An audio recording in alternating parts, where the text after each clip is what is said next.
es 18 de mayo del 2020, estamos en Buenos Aires a las 7 de la tarde, es el Día del Escarapela Nacional, y estamos con un colega y amigo, el candidato doctor Leopoldo Bluberman, que vamos a hablar sobre el tercer sector y la pandemia, y el COVID-19.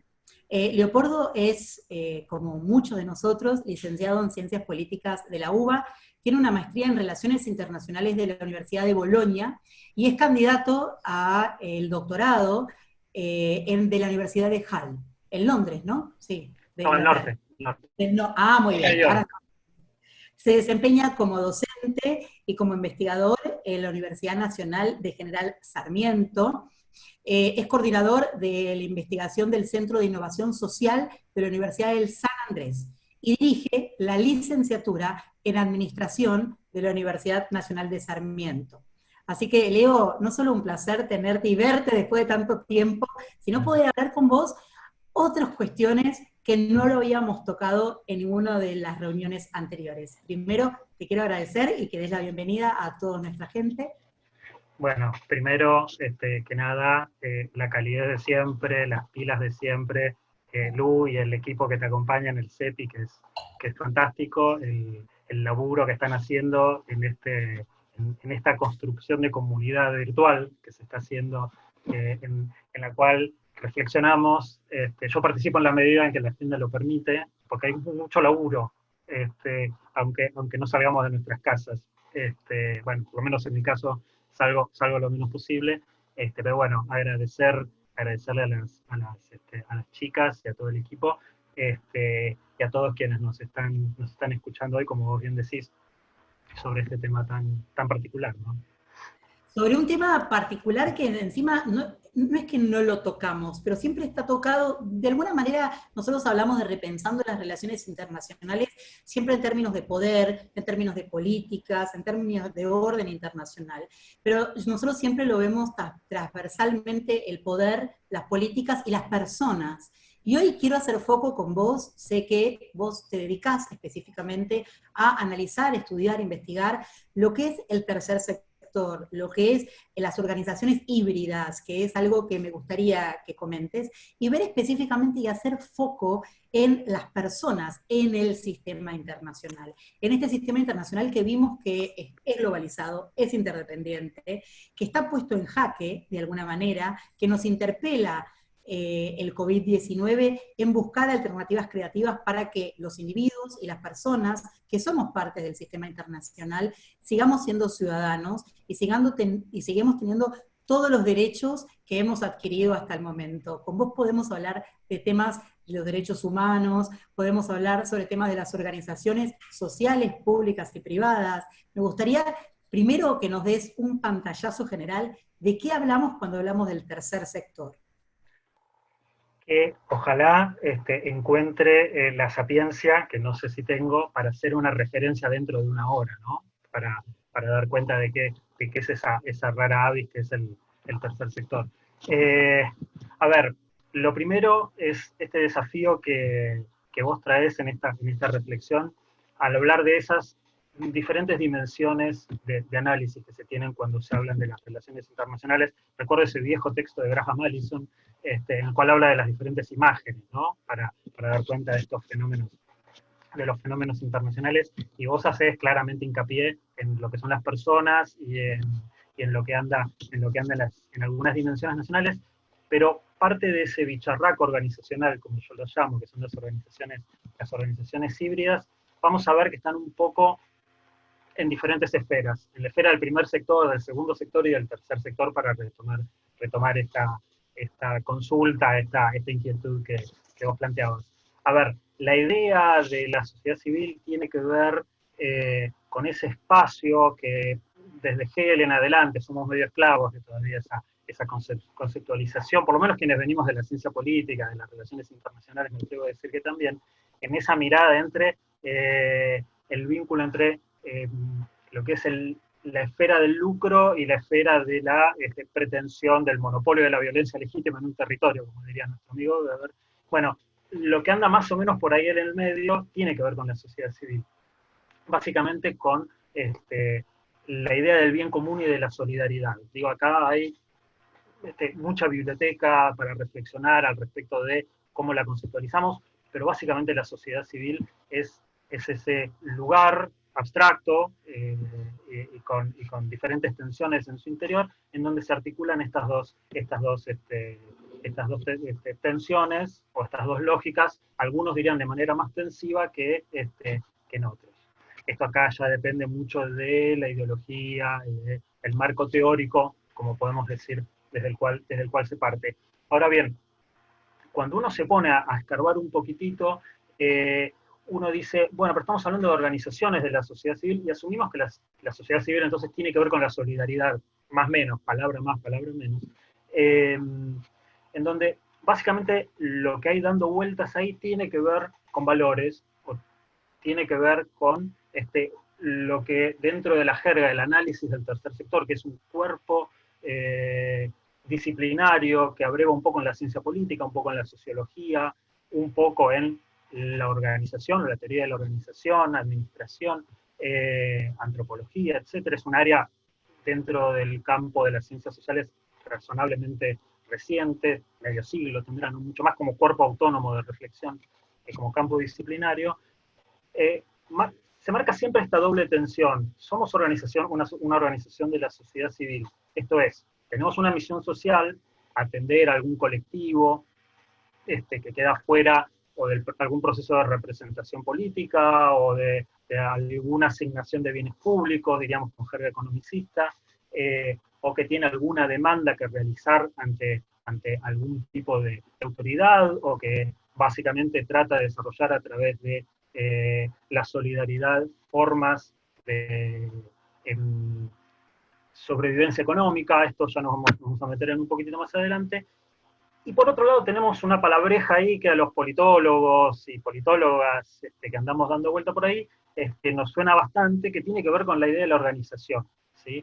Entonces, nos encontramos ya de entrada, cuando empezamos a analizar este bicho, que son las organizaciones de la sociedad civil, con entramados que tienen extensivamente, por un lado, la idea de la eficiencia, o sea, lograr algún fin, pero por el otro lado tienen la idea de la solidaridad, de la misión social, etcétera, de acuerdo a cuál sea efectivamente su misión social específica. Entonces, esta tensión va a aparecer constantemente, cada vez que nos pongamos a ver qué nos pasa cuando hablamos de organizaciones sociales. Ahora bien, vos, Lu, decías hace un ratito, bueno, ¿cómo nos paramos en ver al tercer sector o a las organizaciones de la sociedad civil? A ver, nota al pie, el tercer sector como idea que tenemos al mercado, tenemos al Estado y tenemos el tercer sector o la sociedad civil. Que es un término que empezó a aparecer allá por los años 90, como más fuertemente, si bien desde los años 70 ya se venía reflexionando al respecto. Esto a la luz de una serie de políticas que se vieron a nivel global, que tuvieron que ver con el retiro del Estado, ¿sí? De ciertas áreas sociales, lo que se llamó el Estado Providencia, el Estado Benefactor, etc. Entonces, en esta mirada más canónica de cuando emergen en términos de mayor peso específico en las relaciones internacionales, en la economía y en la política internacional, básicamente nos tenemos que posicionar en esa época. Si bien encontramos organizaciones sociales como la Cruz Roja que tienen 150 años, digo, pero sí crecientemente con el retiro entonces del Estado ya por los años 90, las organizaciones de la sociedad civil empiezan a tener un rol muy fuerte, primero en términos subsidiarios, esto es, salgo a cubrir algunas brechas que dejó el Estado, o el estado de bienestar keynesiano, podríamos decir, trayendo alguna fraseología, y digamos, a medida que fuimos avanzando desde los 90 en adelante, van ganando mucho más protagonismo las organizaciones sociales en la vida comunitaria, en la vida social y económica. O sea, ante la vacancia de algunas políticas o de algunas, no sé si beneficios, sino de mirada y foco, fueron avanzando la sociedad en sus organizaciones civiles, rellenando esas necesidades sociales, también de nuevos enfoques o nuevos grupos que iban apareciendo, me imagino, ¿sí? Y esta sociedad civil que es, no es el Estado, no es el mercado, pero bueno, es dentro de por eso se llama tercer sector, esta sociedad civil. Y vos, yo sé que sos estudioso en esto que es organizaciones híbridas. O sea, Sí. ¿cómo se entendería esto de organizaciones híbridas en este mundo que pareciera que tenemos Estado, mercado y organización civil? ¿Cómo hacemos para complejizar la mirada? A ver, la idea de las organizaciones híbridas, que es un término que yo reconozco que es bastante llamativo, tiene que ver con, a ver, lo híbrido tiene que ver con lo no puro, en un punto, ¿no?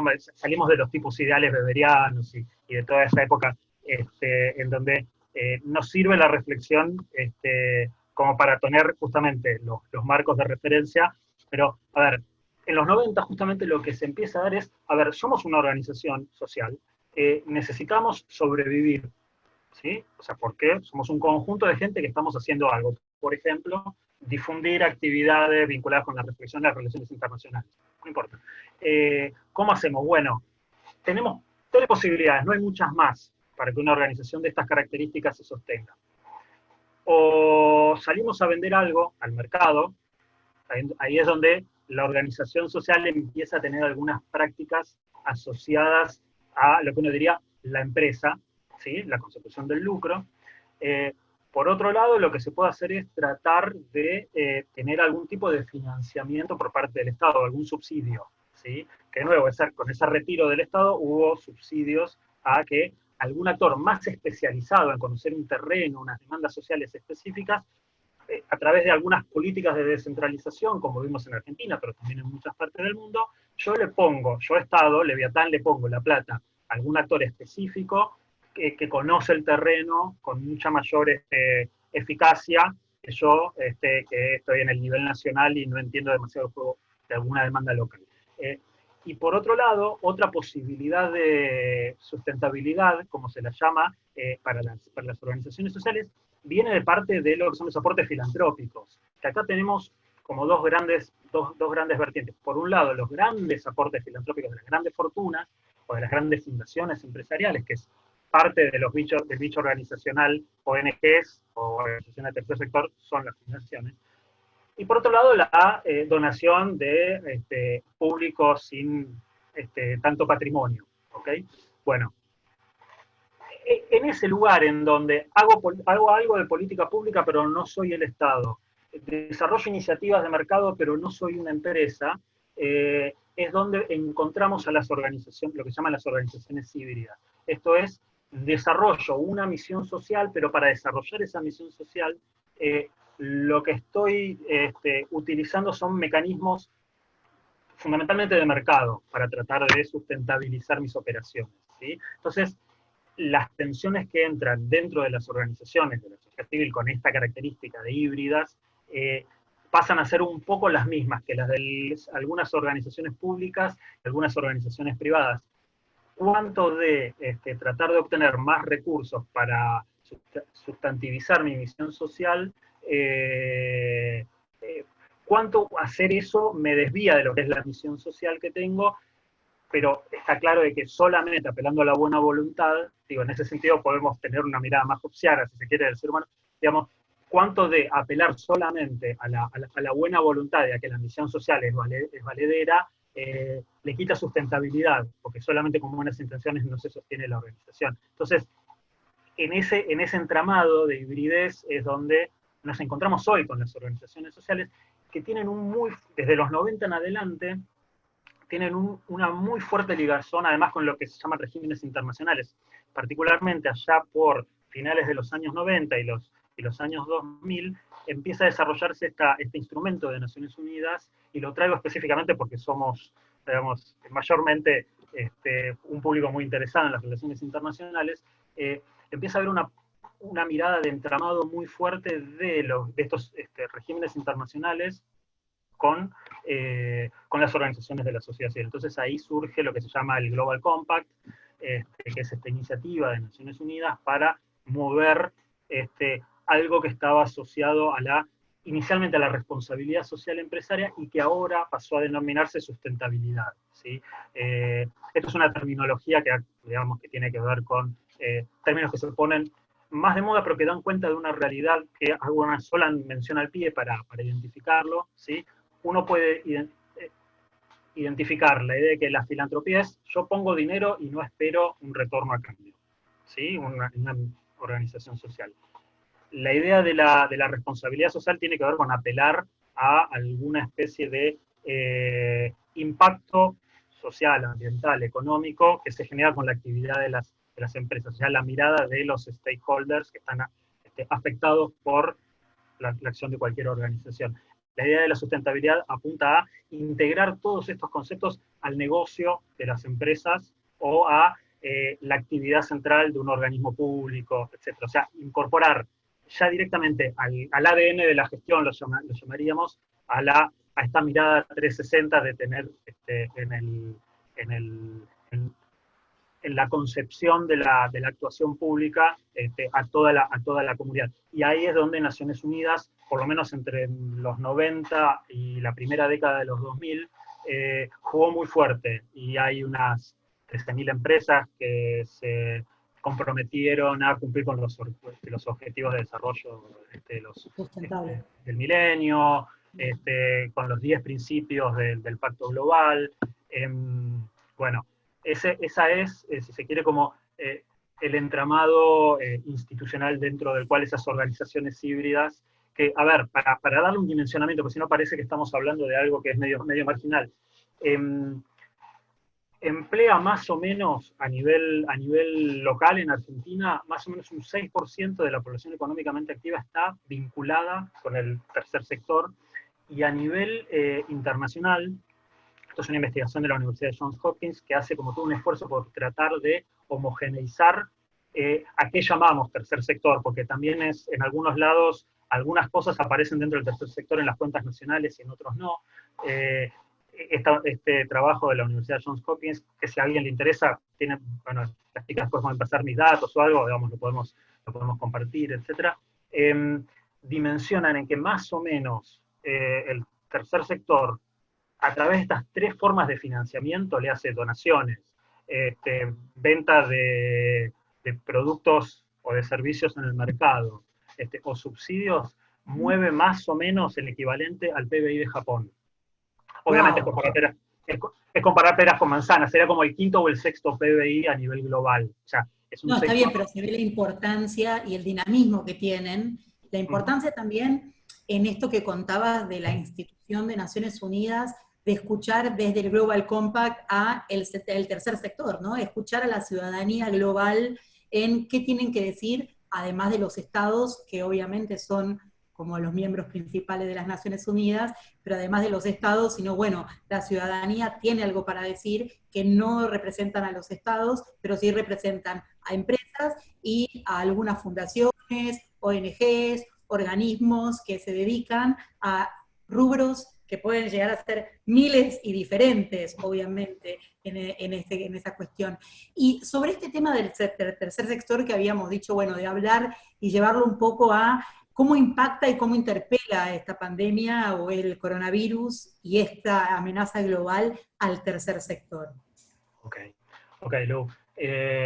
A ver, yo en este punto tengo, como creo que la mayoría de nosotros, nosotras, tengo más dudas que certezas. Digo, en este punto yo quizás hace unas semanas terminé de leer un libro fantástico de una escritora belga, francesa, Marguerite Yourcenar, y Yourcenar decía, tiene además un libro fantástico que se llama Memorias de Adriano, pero en otro lo titula El tiempo es el gran escultor. Digo, me parece que el tiempo es un escultor. Me parece que ahora lo que estamos viviendo en estas casi dos meses, lo estamos viendo esculpir las relaciones sociales, las relaciones internacionales, las relaciones políticas. O sea, me parece que, digo, yo ahí tengo como una tensión entre cuánto va a cambiar en términos de la dinámica societal, y específicamente el tercer sector, que es lo que a mí me interesa, pero digo en términos de las relaciones internacionales, cuánto va a cambiar en la dinámica de la estructura internacional, de los actores que están en esa estructura, y en este tercer sector. Por lo pronto, de nuevo, más dudas que certezas, ni hablar ahora en la mitad del partido, digamos, pero sí advierto algunas cosas que son muy específicas del tercer sector. Lo primero es llamar la atención al respecto de que casi no ha habido pronunciamientos de Naciones Unidas, particularmente el Global Compact, al respecto de este tema. ¿Sí? Ha habido un pledge como, bueno, instamos a, bla, cumplir, pero en términos de mi conocimiento, digo, por ahí algunos compañeros, compañeras que nos están viendo, escuchando, por ahí tienen otra información y eso estaría bueno como para traer y debatirlo, y espero poder cambiar. Yo tengo una mirada como muy internacionalista y me parece que la arquitectura que se genera post Bretton Woods resuelve algunos problemas de la anarquía internacional, pero digo, en cualquier caso, yo en ese sentido no encuentro una respuesta sistemática, ¿sí?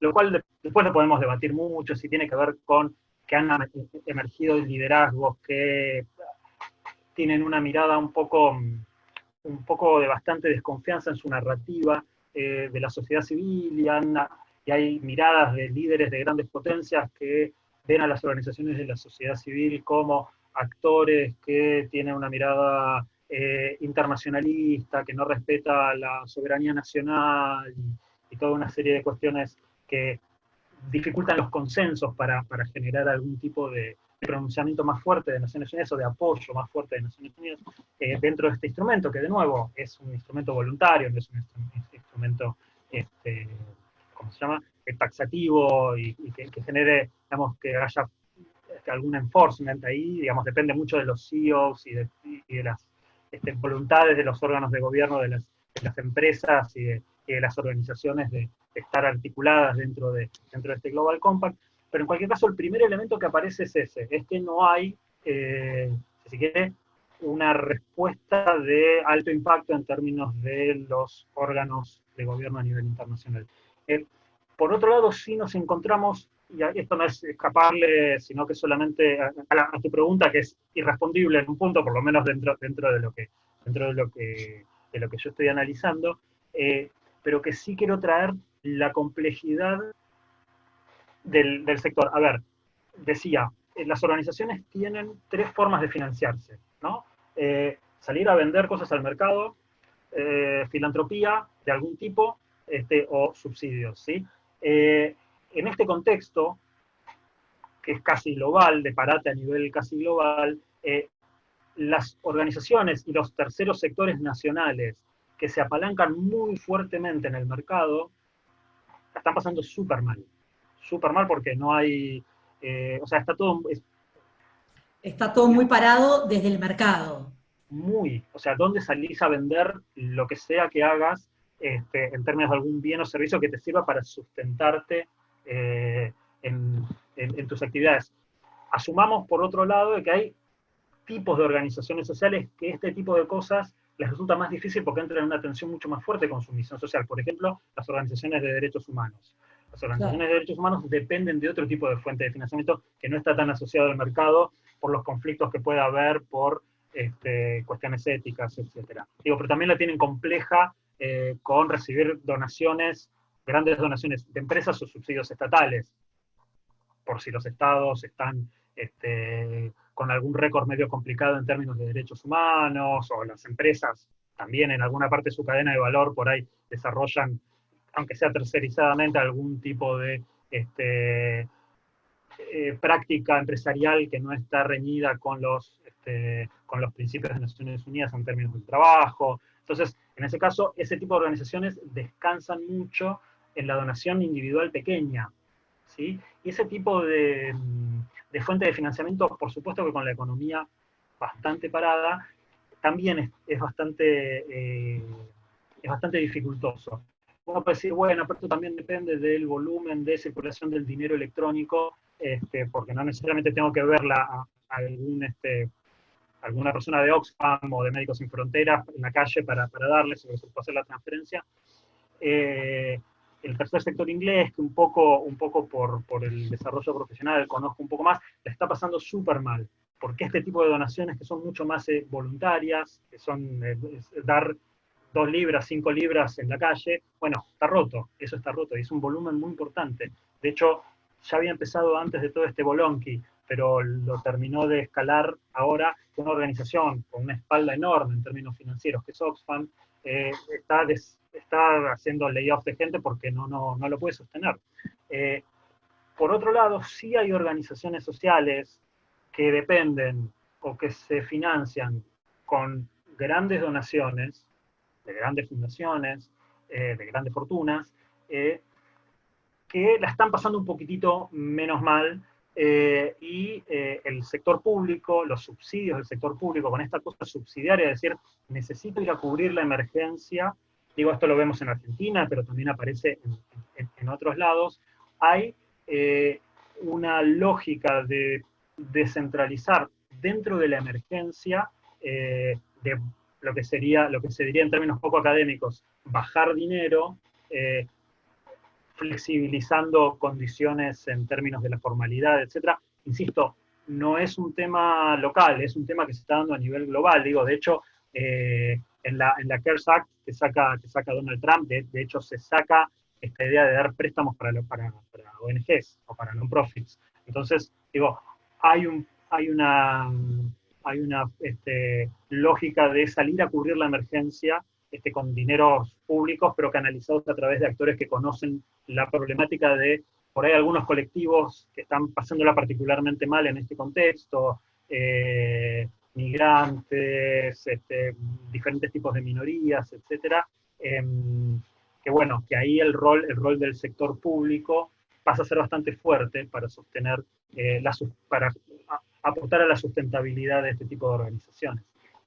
Entonces, ahí las respuestas son bastante variopintas, sí traer las reflexiones, de nuevo, tanto de Europa como de Estados Unidos y de América Latina, de que el tercer sector en general la está pasando mal. Particularmente yo, antes de empezar, me apunté algo que tiene que ver con, bueno, a nivel global, como para que tengamos una idea, a nivel global, el 53% del financiamiento de las organizaciones viene de fees, ¿sí? De vender algo en el mercado o en el... Viene de FIS. De fees, de cosas que se venden afuera, digamos, de la organización, o sea, de apelar a mecanismos del mercado. El 12% viene de filantropía y el 35% viene de subsidios, de algún tipo de nivel de gobierno. En Argentina esos niveles son, créase o no, aún más altos en términos de lo que tiene que ver con el salir a buscarse sustento en el mercado, ¿sí? En Argentina, el 73% de las organizaciones sociales, el 73% del ingreso de las organizaciones del tercer sector, cooperativas, asociaciones civiles, fundaciones, etcétera, vienen de lo que se captura en el mercado, que es un, o sea, son valores muy altos a nivel global. Sí, la verdad que es muy alto. Vos decís, digamos, ¿es la contracara de la responsabilidad civil empresaria? Esto sería como la contracara, ¿no? A ver.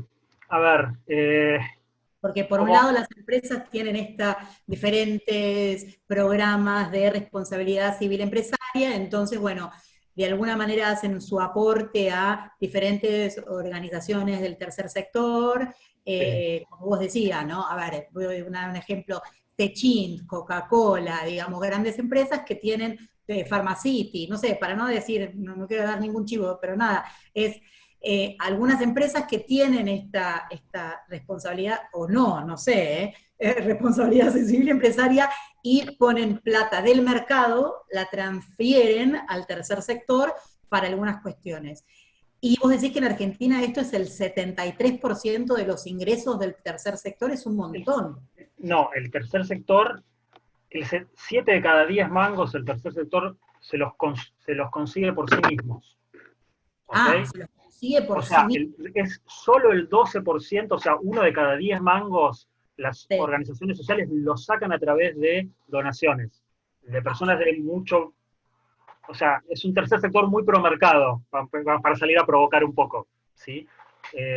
O sea, Claro, pero esto también te interpela a decir, ok, el tercer sector no es promercado, pero digamos, se sustenta en los fees el mercado. El problema es cuando tenés un lockdown del mercado como tenemos ahora, o sea, cómo repercute eso al tercer sector es absoluto.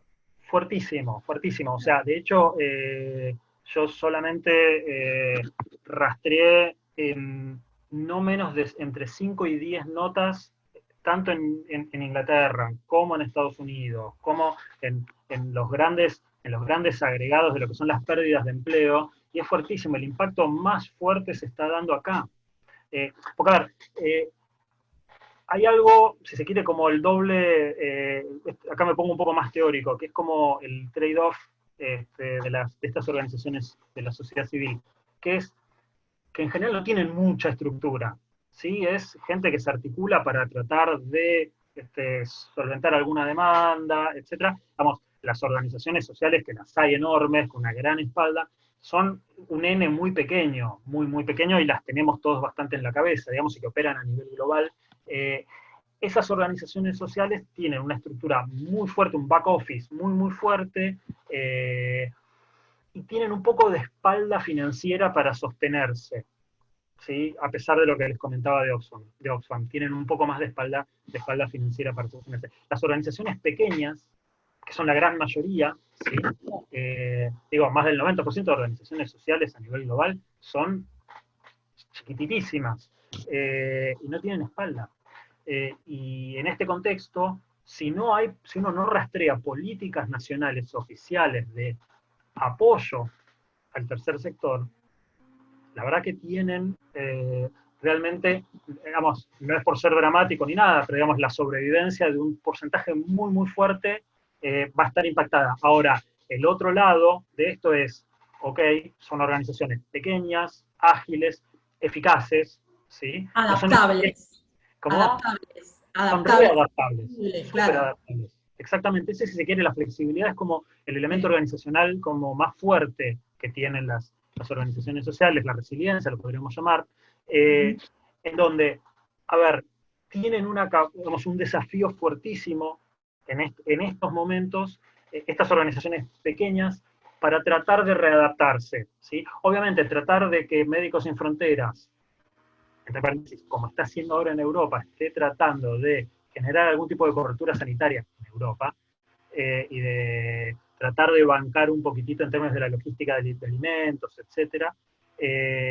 Vamos a tratar de que una organización grande se cambie su estructura, es un lío, porque hay mucho procedimiento, mucha norma, mucha política interna para cambiar. Las organizaciones más pequeñas tienen, como decís vos, Lu, una flexibilidad, una adaptabilidad fantástica, y en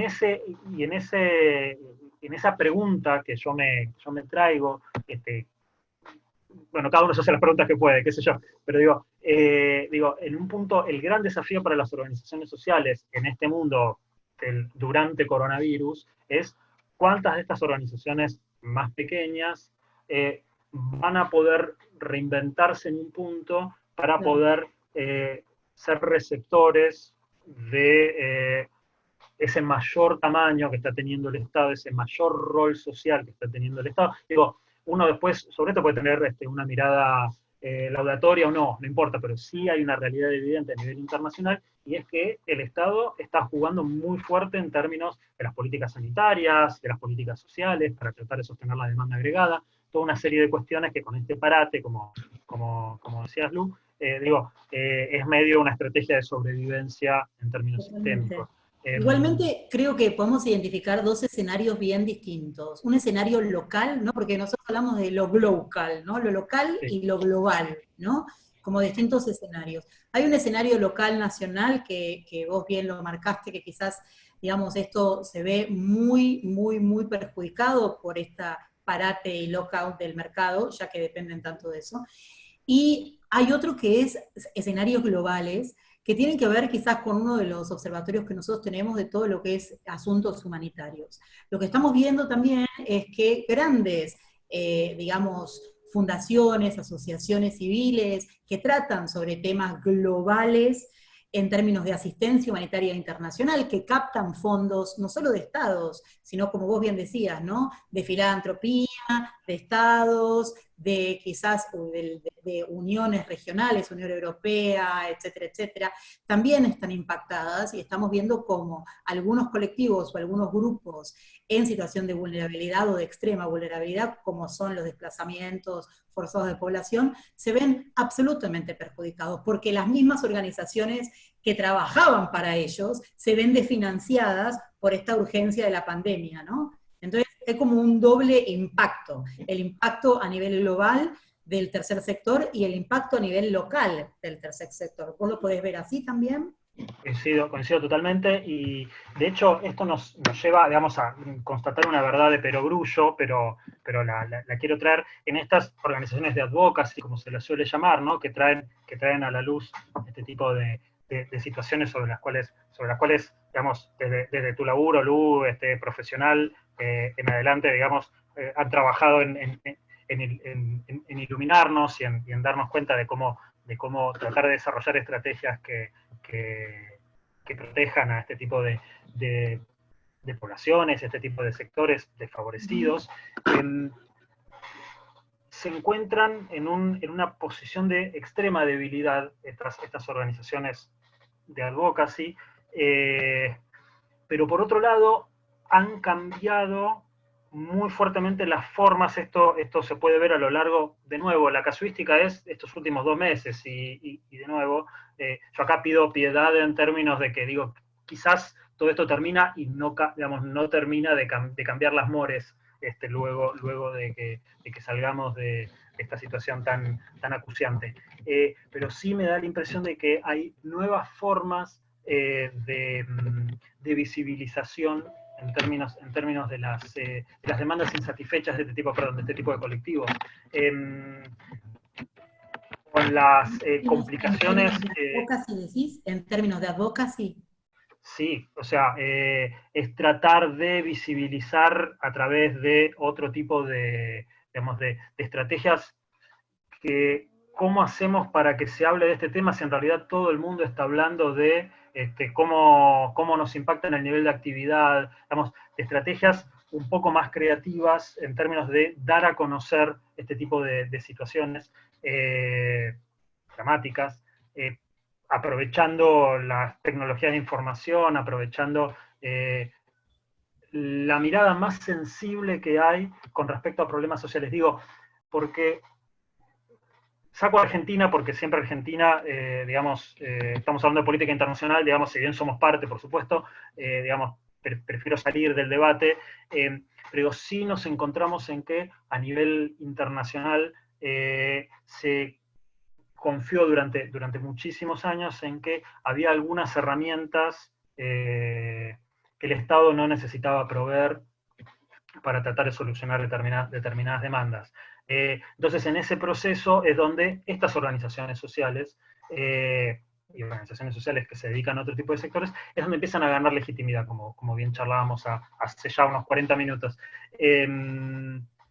Bueno, ¿cómo van a ganar legitimidad de nuevo estas organizaciones sociales si el que está tratando de capear la tormenta porque tiene más poder de fuego, porque tiene, digamos, más posibilidades, más espalda para poder desarrollar algún tipo de política, o sea, cómo las organizaciones sociales van a volver a ganar legitimidad, esa legitimidad que habían ganado justamente por el retiro del Estado desde los años 90 en adelante, con ciclos y contraciclos en diferentes regiones del mundo. Digo, en Latinoamérica tuvimos un momento de reemergencia del Estado por allá entre los 2010, 2020, o 2010, 2015, dependiendo digamos, el país dentro de América Latina. Pero digo, en cualquier caso, sí nos encontramos hoy en una situación en donde de nuevo traemos al Estado, como diría alguna literatura de los 80 de la ciencia política.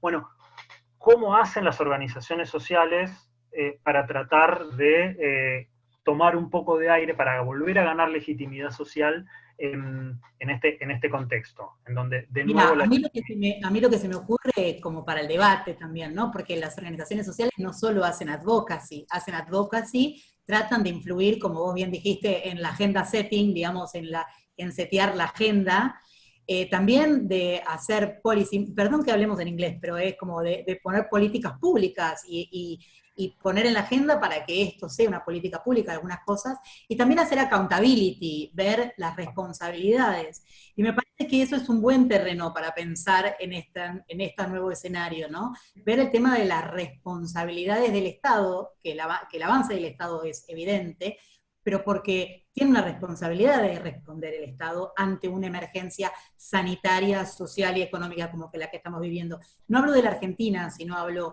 en general en el mundo.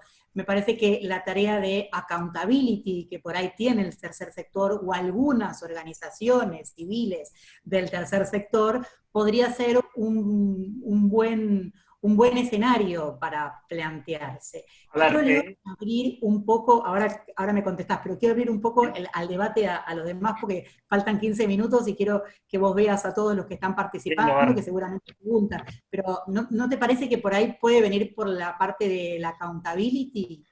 A mí la impresión que se me genera por lo que ha aparecido estas últimas semanas ha sido de tratar justamente de visibilizar tanto, digamos, pecados públicos como pecados privados en este proceso. ¿Qué quiero decir? Ha habido una protesta fuerte en términos de cómo ha vinculado, cómo ha desarrollado sus políticas laborales a Amazon, que por supuesto que le está yendo muy bien en este contexto, y se ha tratado, organizaciones de advocacy han salido a visibilizar cómo hay algunas prácticas que deberían cambiar a lo largo de como mínimo, la gestión de la pandemia. Y también ha habido muchas organizaciones sociales representando a minorías, pero no solamente a minorías, haciendo advocacy, pero no solamente a aquellas que hacen advocacy, para salir a dar cuenta de la mala gestión que se ha hecho o que se está haciendo en términos de la propia gestión del coronavirus. Esto es, si deberían haberse desarrollado medidas de confinamiento antes o después, cuestiones asociadas a esa mirada. Yo acá sí me gustaría alertar sobre reconociendo la plasticidad que tienen las organizaciones sociales en este desafío que tienen, es ojo a las organizaciones sociales, ojo con perder el foco de la misión social que tienen. Claro. ¿Sí? Porque entiendo que es es una buena forma de transformarse en jurados. En un actor político, en un Exacto. actor político. Por eso te hablaba de esto, ¿no? Justamente hoy veía algunos movimientos en las redes en España, por ejemplo, que están como escrachando la sociedad civil a sus propios dirigentes y mostrando la irresponsabilidad de algunas políticas o algunas decisiones estatales que se tomaron o se dejaron de tomar y gracias a eso o debido a eso repercutieron en una pésima respuesta a esta pandemia. Entonces, de alguna manera estoy viendo que el tercer sector o la sociedad civil empieza a aparecer en las redes sociales con mucha fuerza, no solo haciendo advocacy, sino al revés, tratando de buscar responsables dentro de los estados, ¿sí? Para ver, bueno, a ver, ¿y quién va a pagar todo el daño que se hizo por no tomar decisiones a tiempo o por tomar malas decisiones? Yo ahí, digamos, porque me pasó por la cabeza un segundo decir, ojo, las organizaciones cualquiera sea, hacen política Exacto. digamos, y todos los que estamos acá estamos muy interesados en la política internacional, pero digo, no está mal que lo hagan, pero está claro que si hay una legitimidad de origen que tienen las organizaciones sociales, es que velan por estar ubicadas en esa esfera en donde no prima el interés político y no prima la racionalización de mercado, sino la articulación de solidaridades y la representación de algún tipo de solidaridad en particular. Pero digo, en cualquier caso, digo, las organizaciones sociales necesitan recursos, necesitan posicionarse en el debate público para, de alguna manera, no solamente dar cuenta de la baja calidad institucional eventualmente, si así se juzga, por parte de los especialistas, etcétera, de que algún tema de la política sanitaria no está bien llevado, pero digo, también es entender que tiene que ver con un contexto de mucho constreñimiento de la obtención de fondos, ¿sí? Totalmente. Entonces, ahí es solamente como hacer mención a esto y a alertar sobre lo que en la literatura se llama el mission drift. Esto es, no nos vayamos tanto de la misión, porque si salimos a donde está el estanque de los recursos y nos perdemos la misión social de la organización, vamos a estar haciendo otra cosa, que insisto, Perdemos es la distinto. visión, perdemos eso que decimos, ¿no? La visión y la misión de la propia Exacto, organización. Leo, le voy a exacto. pasar la palabra a Pau, que Dale, tiene 4 preguntas de nuestra comunidad. qué bueno, dale. Bueno, muchas gracias. Tenemos una pregunta de Damián Gariglio, que es el coordinador del Observatorio de Seguridad y Defensa. Damián. Sí, hola, Sí, Damián. ¿cómo te va, Leopoldo? ¿Cómo estás? Buenas Sí, noches. ¿qué tal? Buenas noches. Sí, tal vez la pregunta la respondiste un poco en tu argumentación. Era, ¿cuán dificultoso es para el tercer sector y las comunidades epistémicas crear un nivel de sociedad y comunidad internacional, ¿no? Niveles de cooperación que excedan la segunda imagen del Estado que vos hablabas al principio. Es buenísima, gracias. Para mí es absolutamente, a ver, uno debería creer que el desarrollo de las tecnologías de información es lo que ha viabilizado,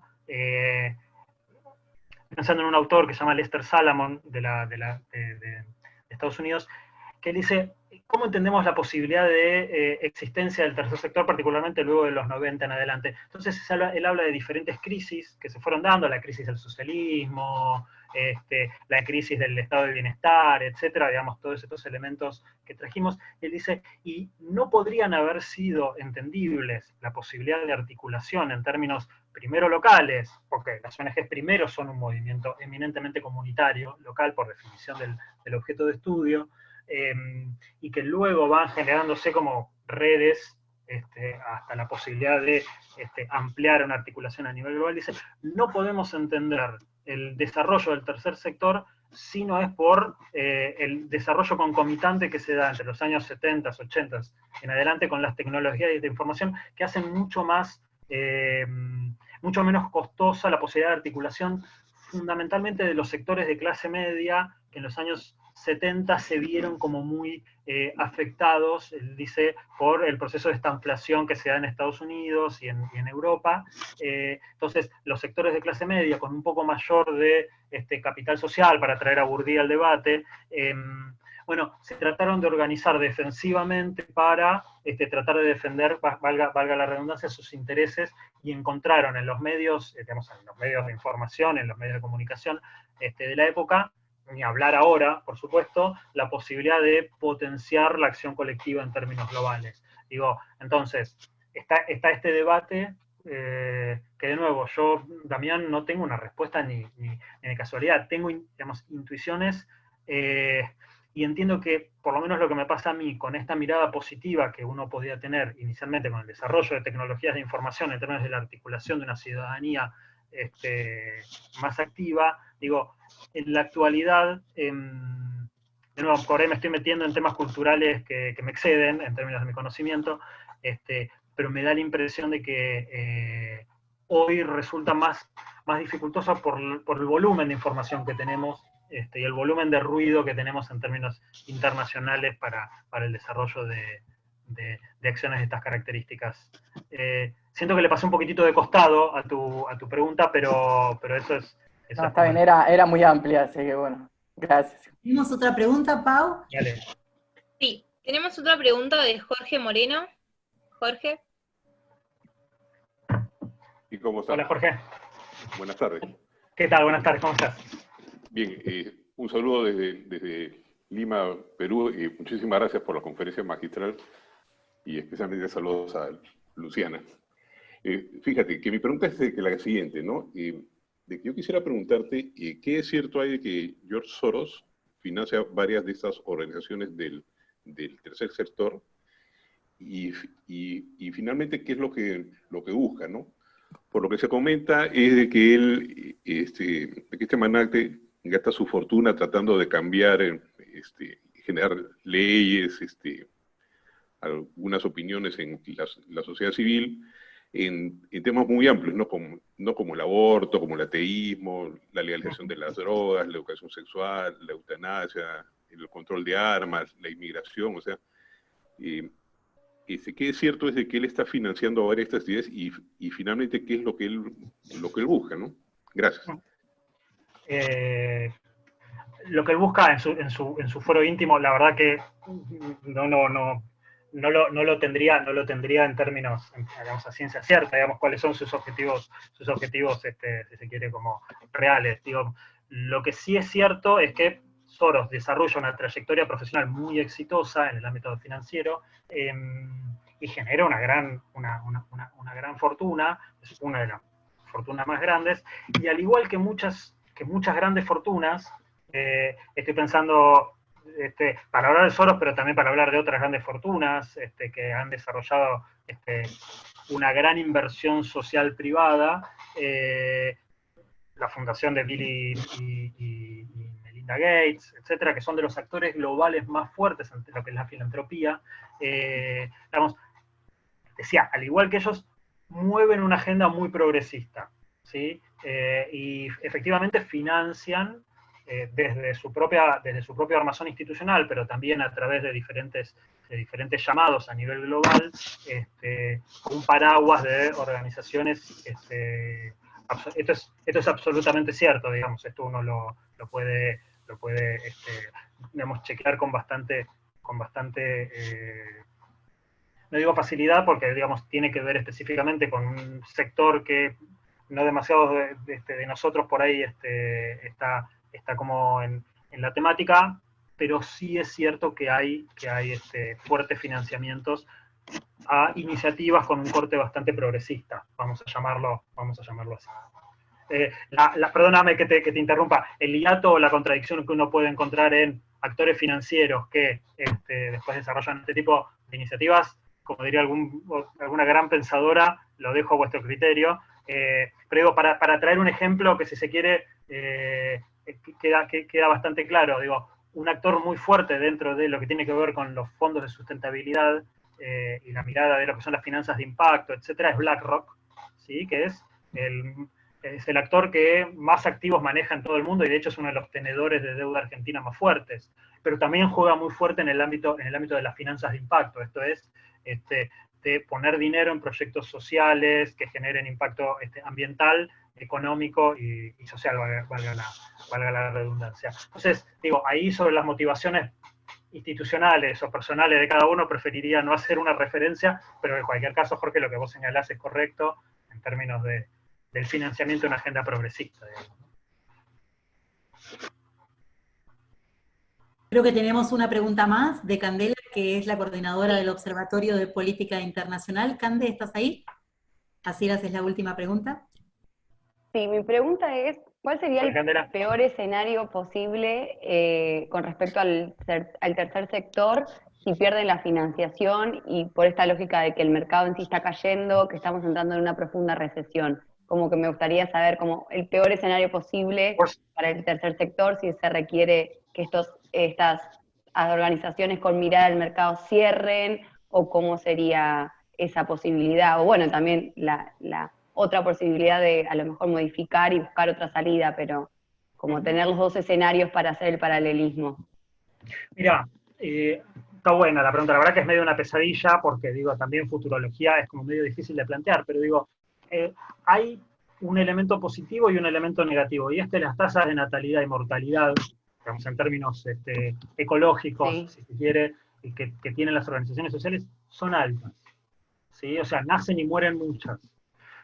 Por esta misma característica que charlábamos, digamos, tienen poca estructura, por ahí atienden alguna serie de demandas acotadas en un tiempo y en un espacio determinado, y después se desestructuran.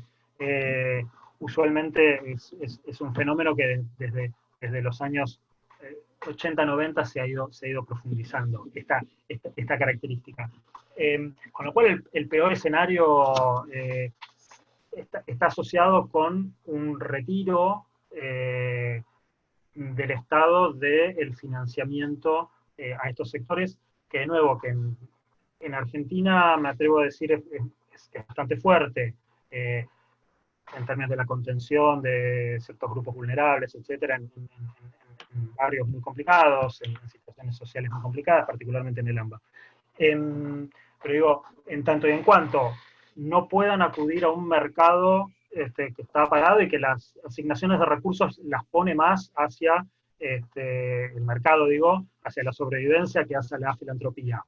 En tanto y en cuanto las grandes fortunas dejen de apoyar las políticas o las acciones institucionales que realizan estas organizaciones sociales, lo que se va a dar es algo que todavía no ha pasado desde los años 90 en adelante, que es una enorme tasa de mortalidad. Digo, hubo un proceso en el cual, luego de la crisis del 2008, que a Argentina no le pegó tanto la crisis de Lehman Brothers, en donde hubo un fuerte desfinanciamiento del tercer sector, básicamente porque había una crisis económica muy, muy fuerte, y ahí las organizaciones sociales se recuperaron relativamente rápido porque la crisis no era sistémica.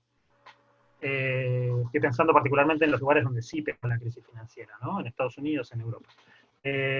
Y hubo políticas de sostenimiento, particularmente desde el lado de la Unión Europea. Y además hay un elemento, si se quiere, un loop adicional en el 2008, que es que las propias organizaciones sociales empezaron a utilizar esas herramientas que criticaban. Esto lo digo como para provocar bien sobre el final. Empezaron a desarrollar esas mismas prácticas de utilizar herramientas financieras para tratar de apalancar sus recursos, ¿sí? O sea, en 2008, una circunstancia análoga a la que podríamos encontrar hoy, de nuevo, no tan fuerte en términos sistémicos, las organizaciones sociales tuvieron un shock, pero digamos, salieron un poco desescalándose y otro poco utilizando mecanismos financieros. Hoy eso, si se retira el Estado, si se retira los actores supranacionales, la Unión Europea eventualmente también está haciendo algunas medidas de apoyo, y esto no lo había mencionado, al tercer sector. Digo, si eso ocurriera, sí estamos complicados, pero por otro lado, de nuevo, es un sector que sus tasas de natalidad y de mortalidad, por la propia característica del bicho organizacional del cual estamos hablando, no lo tomaría como algo difícil de solucionar. De nuevo, en un mediano plazo, en este caso. Pero de nuevo... apostemos a la positividad de este mundo que por ahí nos sale a la sociedad civil, como decís, al tercer sector, con esta ímpetu de que necesitamos todos hacer algo por el prójimo, hacer algo por los demás, en el lugar donde cada uno esté, desde un centro de estudio hasta desde una clínica, un colegio, una empresa, lo que sea, ¿no? Somos una sociedad, como vos decís, el tercer sector, muy adaptable, y acá no vence el más fuerte ni el más inteligente, sino el que mejor se adapta a los cambios. Y evidentemente estamos viviendo un cambio grande, muy grande, y que va a estar muy perjudicado el tercer sector, lo estamos viviendo, tanto financieramente como moralmente, pero no conectivamente. Como ven ustedes, estamos ahora creando una comunidad, que antes por ahí no lo podríamos haber creado, y lo estamos haciendo. Entonces por ahí encontramos métodos y formas diferentes, creativas, que sin plata, como lo estamos haciendo, generamos conciencia, generamos accountability, exigimos la responsabilidad de nuestros gobernantes, de nuestras organizaciones también internacionales, que mucho tienen que dar explicaciones de cómo se fueron manejando en esta crisis. Así que no sé qué me ibas a decir, justo estabas por cerrar. No, interrumpir 2 segundos con esto, con lo cual coincido, y antes que nada agradecerles la paciencia, nos pasamos un chiquitín, la paciencia infinita que tuvieron para escuchar estas reflexiones con más dudas que certezas, de nuevo encomiar el laburo que están haciendo, que es fantástico, más allá de los eones con los cuales nos conocemos con Luciana, es fantástico este laburo que están haciendo para reflexionar y salir del ahogamiento y de la cosa medio pesada y negativa con la cual uno por ahí se encuentra en la diaria, y encontrar este momento medio sobre el final del día, si no tenemos usos horarios diferentes, bueno, como para ponerse a reflexionar sobre esto. Y lo último, sí me gustaría, de nuevo, para volver al inicio en esta forma de ver al tiempo como gran escultor, estaba pensando en hacer un llamamiento, digamos, dentro de esta forma de sociedad civil o de esta forma de expresión dentro de la sociedad civil global, digo, porque hay gente de Perú, hay gente de diferentes partes de nuestra América Latina, de ponernos fuertemente a pensar en que las organizaciones de la sociedad civil no son instrumentos de una dominación foránea, no representan intereses ajenos a lo nacional, solamente enriquecen el debate dentro de esa polifonía que es la nación, y evitarnos pensar en ciertos liderazgos o ciertas miradas que las ponen a las organizaciones de la sociedad civil en un lugar que en general no han ocupado, y que esperemos que como había despertado la pregunta de Damián inicialmente, que a través de las redes sociales y a través de esta motivación que tenemos para seguir reflexionando y pensando en un mañana mejor, bueno, sigamos enriqueciendo el debate desde los lugares de la sociedad civil que nos toca ocupar. Totalmente. Te agradecemos un montón por traernos este capítulo de cómo influye el tercer sector, las personas, la sociedad civil en las dinámicas internacionales. Mañana, esta semana, bueno, dichoso el Leo que es el único en la semana de varón, porque tenemos toda la semana con profesoras y especialistas mujeres. Mañana vamos a tener a la profesora Silvia Perazo hablando sobre conflictos africanos en tiempos de COVID-19. El miércoles va a estar Lourdes Puente hablando sobre inteligencia en un mundo de incertidumbre. El jueves vamos a tener a María Paula Cicogna, que vamos a estar repensando los derechos humanos en términos de pandemia. Y el viernes vamos a hacer un muy lindo debate con María Pía Devoto, y vamos a estar hablando sobre desarme humanitario y armas letales autónomas, y otros docentes y otros especialistas que se dedican a lo que es el derecho internacional humanitario y la problemática de las armas letales autónomas. Así que, como ven, derechos humanos, temas de inteligencia, temas de conflictos africanos, un poco de todo, es un abanico de grandes cuestiones. Iniciamos con esto que dijimos de poder, política y personas.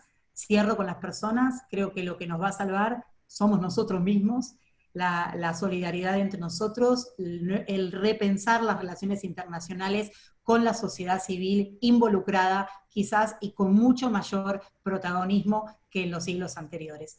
Te mando un beso.